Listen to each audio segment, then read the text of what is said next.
ഇക്കഴിഞ്ഞ ദിവസം ഗുരുതരമായ കരൾ രോഗം ബാധിച്ച് മരണമടഞ്ഞ പ്രശസ്ത സിനിമാ സംവിധായകൻ ശ്രീ രാജേഷ് പിള്ള മദ്യപിക്കുകയോ പുകവലിക്കുകയോ ചെയ്യുന്നയാളല്ല എന്ന വാർത്ത വളരെ ഞെട്ടലോടെയാണ് പലരും തിരിച്ചറിഞ്ഞത്.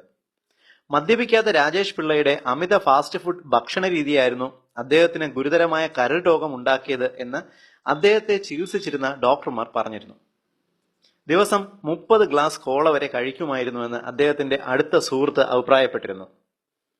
കോളകൾ എങ്ങനെ ഒരാളുടെ കരൾ തകർക്കുന്നുവെന്ന് എത്നി ഹെൽക്കോട്ട് വിശദീകരിക്കുന്നു. കോളകളിൽ അടങ്ങിയിട്ടുള്ള പഞ്ചസാരയാണ് പ്രധാന വില്ലൻ. ബ്രാൻഡിന്റെ പേര് ഏതോ ആയിക്കൊള്ളട്ടെ, ഏത് കോളയിലും ഒരു ക്യാനിൽ 39 ഗ്രാം പഞ്ചസാര അടങ്ങിയിരിക്കുന്നു. അതായത് അദ്ദേഹം ഒരു ദിവസം 30 ക്യാൻ കോള കുടിച്ചിരുന്നുവെങ്കിൽ 1170 ഗ്രാം പഞ്ചസാര വീതം ഒരു ദിവസം ഉള്ളിൽ ചെന്നിട്ടുണ്ടാകും. അതായത് കോള മാത്രമല്ല, അമിതമായി പഞ്ചസാര കഴിക്കുന്ന എല്ലാവർക്കും കരൾ രോഗം ഉണ്ടാകാൻ സാധ്യതയുണ്ട് എന്നർത്ഥം. പഞ്ചസാര നേരിട്ട് കഴിക്കണം എന്നില്ല. ഐസ്ക്രീം, മിൽക്ക് ഷേക്കുകൾ, കേക്ക്, പേസ്ട്രികൾ, മറ്റു മധുരപാനീയങ്ങൾ, സോസുകൾ ഇവ പതിവായി കഴിക്കുന്ന എല്ലാവർക്കും കരൾ രോഗം ഉണ്ടാകാനുള്ള സാധ്യത നിലനിൽക്കുന്നുണ്ട്.